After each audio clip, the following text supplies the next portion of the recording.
Many of you are struggling with consistency. Some of you do not have time to trade because of your day job, or you don't even have a system or a strategy to follow. In this video, I'm gonna show you exactly how to do that and how I managed to do it just by trading the daily time frame for 90 days and just using the weekly time frame in order to analyze the COT data. I'm going to show you exactly how I achieved consistency, my rules for bias, my rules for entries, and the results I achieved using this 3-step framework. Now, my name is Jules. I've been trading for more than 5 years. I am currently funded with FTMO and CFT and transitioning into a full-time trader. Before I dive into the 3-step framework, I want to tell you the reasons that I decided to trade only the daily time frame. And those are 3 reasons. Reason number 1, I am currently enrolled in Larry Williams futures course, and Larry Williams only takes trades on the daily time frame. I studied every single trade he takes, and I wanted to see how is this gonna work for me. Number 2, the second reason I moved to the daily time frame, I wanted a higher win rate, and in my personality I like to take time to make decisions, and the daily time frame will help me do just that. Reason number 3 is gonna be I did not have any time to trade, so the daily was my only solution.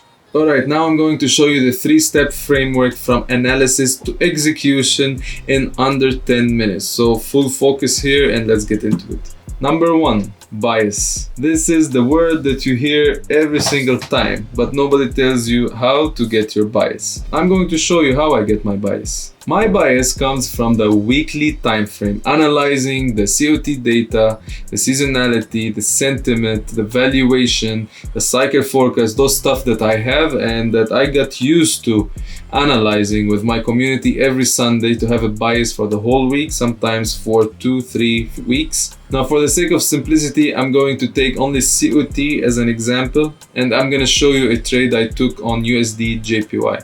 Now, for that, we have to analyze USD on its own and JPY on its own. Maybe you already know why, but if you don't, the COT data comes on futures data, which is gonna be USD only and JPY only. When we link it together, it's gonna be a forex pair, major forex pair is gonna be USD JPY. So now, since you know that, let me show you the analysis that I've done on DX and JPY in order to get my bias. Alright, first we're gonna analyze DX. This is the X right here, and over here we have the COT data. This is the net, and this is the index. This is in percentage, and this is the net, the real positions. Alright, and to keep it simple in this video, all I want to see is the red line, which are the commercials, bullish, and that means buying, and I want to see the retailers selling. Alright, the green line going down. This is gonna be my trigger in order to know if the bias is gonna be bullish or bearish. So I'm keeping it simple. Using only COT data, we can have an idea of what to expect next. Alright, now when we come here, when we are going lower, we have been buying, and something to look at is that, okay, last time we were buying like that, we went higher, right? And if we look to the past, since we started buying, we saw a big move up, and now we are at the same exact level, which means that we might go higher. So the trade I took has been from this level. All right, this is when the price has been going lower and lower, and we have started to buy. This is DX. DX is bullish now. All right, the second one I want to evaluate is JPY. Is JPY bullish or bearish? It's not, I'm gonna analyze them all usually, but I picked those two because they were very obvious, and I want to take the best probabilities, and those were very good in terms of COT data. Now, if you notice, look at the commercials. Commercials are the biggest hedge funds, not hedge fund money, the biggest hedgers in the game.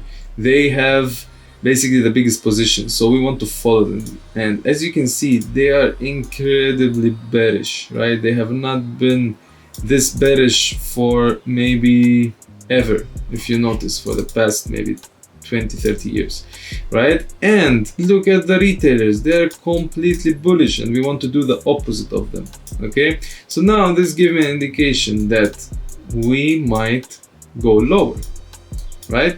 So having this in mind, I decided to as well go short on JPY. So now I have USD bullish, JPY bearish. What I have to do is now the second step. Now I identified the bias based on the COT data. The second step is gonna be confirmation. Confirmation is gonna be from price. So in the first step, we used everything from data. This is just data, it's not linked to price. Now we're gonna use price with some of my indicators that I use in order to spot divergences. And this will confirm that the price is actually going up, but it's about to reverse. So this is what I'm going to show you right now. So this is the tool that I use in order to identify divergences in the market, to understand that this move that's happening right now is false and we are about to reverse. What I want to see is divergence between the indicator, which is the smart money, and price. Look at this, what we see here. This high is the same as this high, while this high and this high are completely divergent, okay? So this gives me a very clear indication that the price is about to reverse.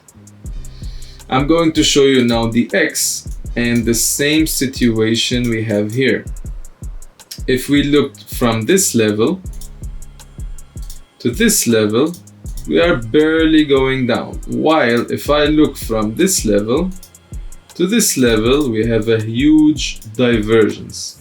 So in this case, this is when I'm like, okay, the smart money is telling me that we have to go higher. COT, my bias, is going higher. Now, this gets me to step number 3, trend change and entries. This is where I used to go to the lower time frames in order to get a better risk to reward. If I want to trade on the higher time frame, I am going to have a higher win rate but lower risk to reward. If I'm going to go lower time frame, I'm going to have a higher win rate but less risk to reward. Now this is when you start trading as a business. I have to adjust my trading based on the situation I'm in until I can adjust the situation I'm in for my trading style. If I learned something from Larry Williams, is he does not spend time in front of the charts. He places his trades and he just goes away, does not look at the chart anymore. This leaves a small room for error because you're not constantly analyzing. Now, trading the daily time frame means adjusting your risk accordingly. It does not mean risk more.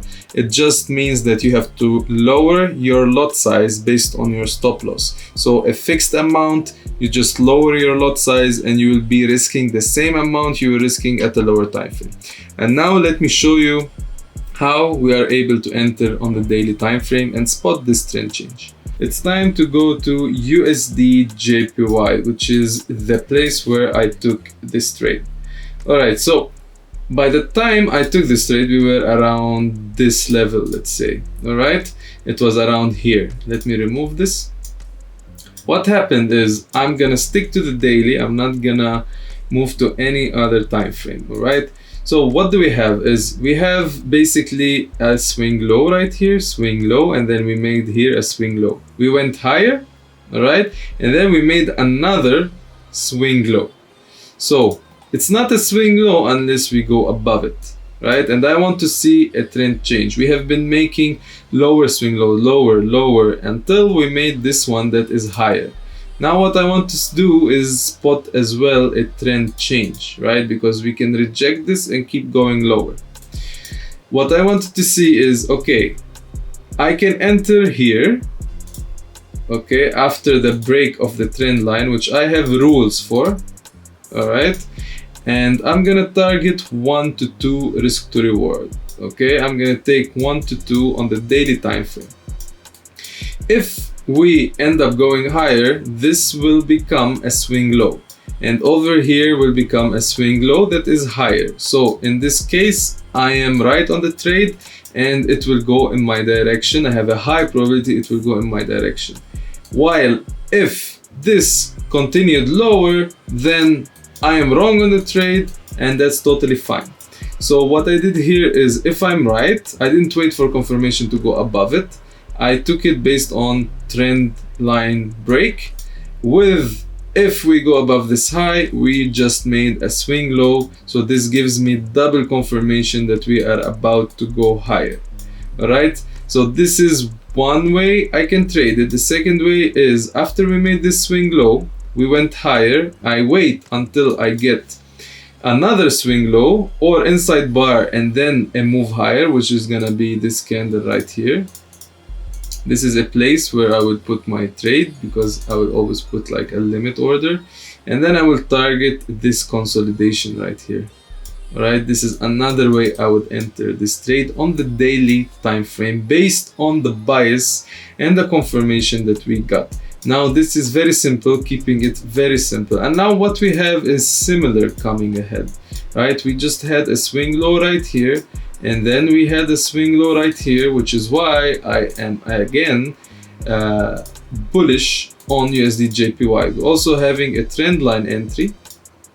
This is not in my trading rules, okay, for the trend line entry, but we have another one that came from here. All right, so this is where I am currently in the trade, from this level going higher again. Okay, now playing out or does not play out, it follows the rules, and this strategy gives you a big win rate. So what I can do is now put my stop loss at break even, right? I can put and implement very high trade management rules, right, in order to have a higher win rate. Of course, my risk to reward is going to be lower, but I will have a higher win rate. So it depends what we prioritize. This gets me to the last bit of this video. Trading this approach got me around 80% win rate along around 20 trades with a 1.5 to 2 risk to reward. Now, using only the daily time frame. I know most of you can get 1.5 RR every single day, of course, but it does not give you consistency because you are taking 5-6 trades every day. Now I take 2-3 trades every week.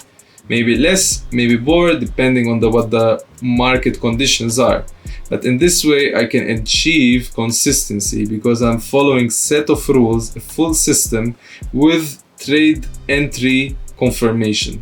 I did get many break-even trades, but honestly, after listening to more than 100 traders and learning from a lot of traders, I realized that the best way to get consistency is moving to the higher time frame and just doing the same thing over time with small refinements. So this challenge has helped me in 4 ways. Number 1, I know I can achieve this consistency whenever I want. Number 2, I can keep on trading the same way if I want to travel and not give too much attention to trading. Number 3 is it has a positive expectancy, so it gives me less emotions. Number 4, treat it like a business. If you want X, you should avoid doing Y.